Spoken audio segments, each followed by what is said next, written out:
Bonjour à tous et bienvenue dans une nouvelle émission 100% Paris Turf. On se retrouve pour la première émission 100% Paris Turf de l'année. Je vais y arriver, on commence gentiment, ce qui me permet notamment de vous souhaiter tous nos vœux de la part de l'équipe de Paris Turf. Et j'accueille sur ce plateau virtuel Cédric Bloquet, que vous connaissez désormais parfaitement. Salut Bonjour Cédric. Romain, bonjour à tous.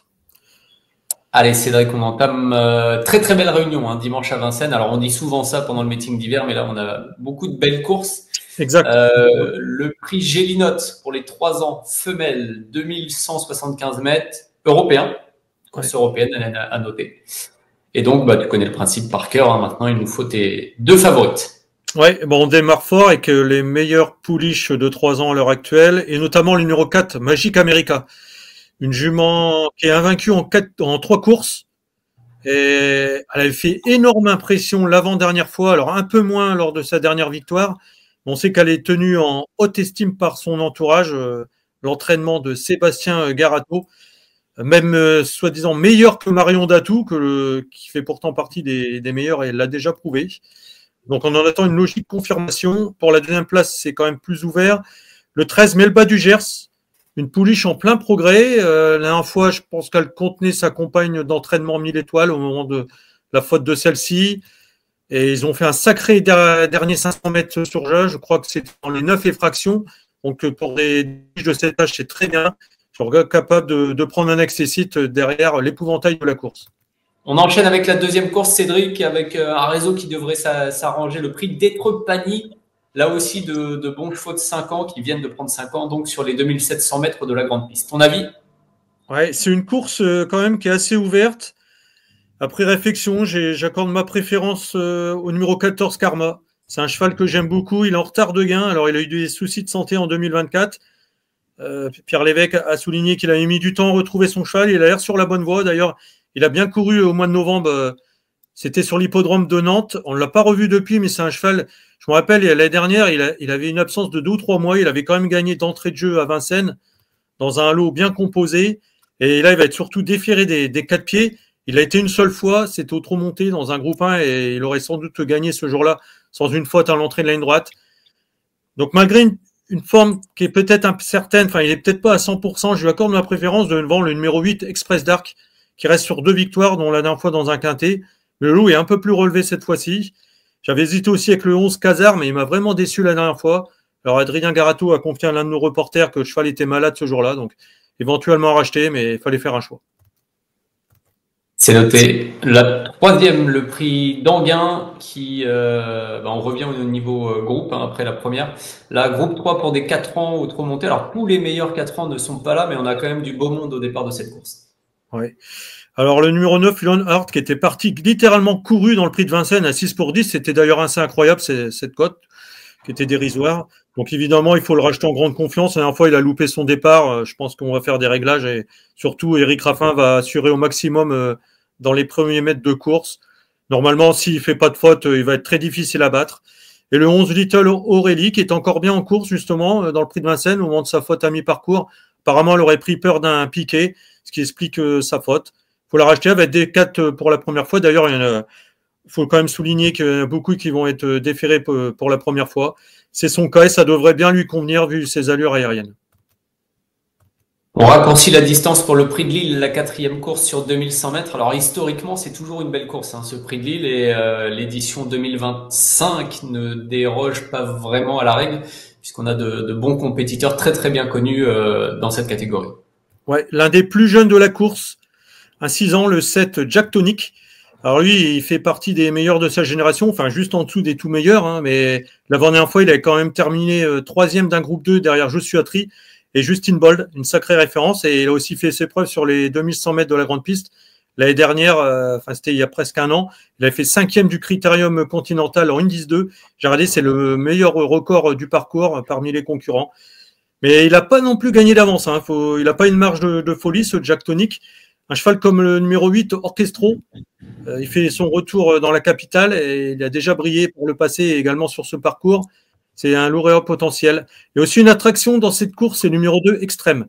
C'est un trotteur danois. Alors, il est gagnant de groupe 1 au Danemark, mais il a aussi des sacrées références en Suède. Deuxième du Paralapien Travette. C'était en 2022 derrière Woozwoo, mais derrière devant Delia Dupomereux. Il a aussi battu des chevaux comme Aetos Chronos, Don Sanutizet aussi en Suède. Alors, Eric Bondo l'a récupéré il y a quelques semaines. Il le défère d'entrée des 4 pieds. Je m'en méfie particulièrement. C'est noté, intéressant. 5e course, le prix Charles Tiercelin, avec d'excellents 4 ans qui sont au départ sur le long parcours de la grande piste. Ouais. Et il manque juste Lovino Bello dans les meilleurs mâles de la génération, mais on a quand même le 12 Franck Jo, qui a pris une excellente 2e place justement derrière Lovino en dernier lieu. D'ailleurs, malgré des œillères qui s'étaient actionnés dès le départ. Et le numéro 11, Lombogel, un trotteur de grande classe, alors qui a parfois le défaut de partir lentement, et en revanche, il a beaucoup de qualité, et je crois capable de donner la réplique au trotteur d'origine italienne. 6e course, le prix de Salon de Provence. Alors, il y en aura très peu ce dimanche, mais là, on a une course avec un rendement de distance, seulement 3 concurrents au premier poteau, et le reste du peloton, 25 mètres, on est avec des chevaux de 7 ans bien connus, type quintet, un peu gros quintet, sur les 2850 mètres de la grande piste. Ouais. Le numéro 11, Imoko Giblo, c'est la course visée. Il vient d'ailleurs de courir ferré dans ce but. Et l'avant-dernière fois, il avait donné une belle réplique à Cobra Kilorgar, un sacré cheval qui ne reste que sur d'excellentes performances, associé à Jean-Michel Bazir, qu'il connaît déjà, donc c'est un logique favori. Je crois qu'il y a le 8 aussi, Kem Dimer. Alors lui, il reste sur 5 victoires. On le croyait meilleur en province, mais il a prouvé l'avant-dernière fois en s'imposant à Vincennes qu'il était également capable de gagner dans la capitale. Par contre, contrairement à son rival, lui, il lui faut le bon parcours. Imoko Giblo est capable de partir de beaucoup plus loin que lui. D'accord, donc plutôt 25 mètres pour le coup, ce qui est assez oui, parce que les 3 logique. De tête vont avoir du mal à résister. Ouais, c'est ce qui semble aussi être sur le papier annoncé. La belle course de la Réunion, alors il y en a tout un tas, mais le prix du Calvados, Cornulier, Rail 6, Q3, ça c'est son nom officiel jusqu'au bout. C'est la dernière épreuve qualificative pour le Cornulier, le prix de Cornulier, qui approche à grands pas déjà. On est donc sur les 2850 mètres de la grande piste avec des chevaux âgés de 4 à 11 ans, et on a forcément des valeurs montantes comme Gazelle de Val d'un côté, des juments qui sont les meilleurs dans cette spécialité idéale du chêne notamment, mais pas que. Ton avis sur ce prix du Calvados, Cédric? Ouais, le numéro 4, Gazelle de Val, on ne connaît pas ses limites. 6 courses au trot monté, 6 victoires, et surtout de façon impressionnante. Alors, certes, les lots n'étaient pas les mêmes, mais elle l'a fait de telle manière qu'on la pense capable de rivaliser avec les meilleurs. En plus, c'est une jument qui suit tous les trains.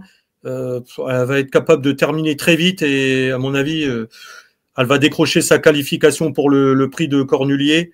D'autant plus que le numéro 13, Idéal du Chêne, ne sera pas déféré des 4 pieds. Julien Lemaire, son mentor, l'a confié. Ils ne vont pas être très offensifs. Évidemment, l'objectif, c'est le prix de Cornulier.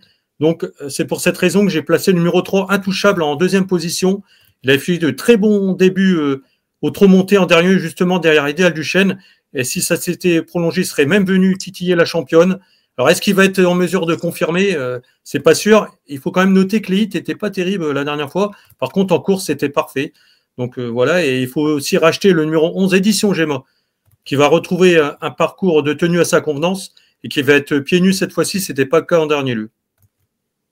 C'est très bien noté. D'ailleurs, c'est une course qui est marquée principalement par la présence des femelles. On a Beat Generation pour les mâles, Intouchable, et puis Vaprio. Sinon, on n'a que des femelles au départ de cette course. Bon, ouais, d'ailleurs, l'année dernière, c'était que des femelles quasiment qui étaient dans les favoris du prix de Cornulier. Exactement. 8e et avant-dernière course déjà, avec là on redescend de plusieurs étages, des pouliches, des femelles plutôt, des juments de 5 ans maintenant, on va les appeler des juments, sur les 2850 mètres de la grande piste. Oui. Alors 2 juments qui s'annoncent comme de logiques favorites, le 4 Caroline Détang, qui n'a trouvé que Kaline Dulocher en dernier lieu pour lui barrer le chemin de la victoire. Kaline Dulocher a répété dans un meilleur lot depuis. Et en plus, ça va être déféré des 4 pieds pour la première fois, cette Caroline Détang. Et justement, lors de cette course, elle battait le 7 Cambria Josselin, qui a regagné depuis. Mais je pense quand même que Caroline Détang est un petit ton supérieur à Cambria Josselin. Très bien. C'est noté. Dernier rendez-vous à 18h10 avec cette fois des 4 ans, toujours sur la grande piste 2004. On a un lot d'ailleurs assez intéressant dans cette course-là. Ton avis? Ouais, assez homogène, mais c'est vrai, des 4 ans de qualité, comme le 5 Leso Factor, un pensionnaire de la famille du Val d'Estaing, Alors certes, qui a été disqualifié la dernière fois, mais c'était un autostart. Cette fois-ci, il va être sur un parcours de tenue et il avait justement gagné sur un parcours de tenue l'avant-dernière fois. On sait que c'est un cheval qui est quand même estimé dans cette écurie. Donc je le rachète sans problème. Comme le numéro 14, cherchez son numéro, le 14, Lister Vedake. Alors lui, il est tombé sur un os la dernière fois avec le Dollar Maker. Il a essayé de venir titiller son rival dans la montée, mais il est tombé sur un roc. Donc il a logiquement baissé de pied. Mais il faut le racheter, le parcours de tenue lui convient. Il y a d'autres possibilités, comme les deux pensionnaires de Jean-Michel Baudouin, qui sont le 9 Lennon d'Erfray et le 10 Le Boss d'Avaroche. Très bien, on en a terminé pour cette étude complète de la réunion de dimanche. Cédric, un dernier mot pour ton coup de cœur. Ouais, ça sera le 611 Imoko Giblo, la course préparée de longue date. Avec Jean-Michel Bazir-Osulki, l'entraînement de Stéphane Bourlier qui avait gagné, et ça c'est anecdotique, mais ça montre aussi sa forme à cette époque de l'année, avec Kelly de Banville, le prix d'Anguin il y a 12 mois. On va donc suivre le 611 Imoko Giblo. Parfait. Merci Cédric pour ton aide. Merci à Manon aussi, qui nous a accompagnés tout au long de cette émission pour vous proposer ce programme. Et on vous souhaite encore une fois une très bonne année 2025 et surtout de bons jeux. Salut à tous. Bon jeu à tous.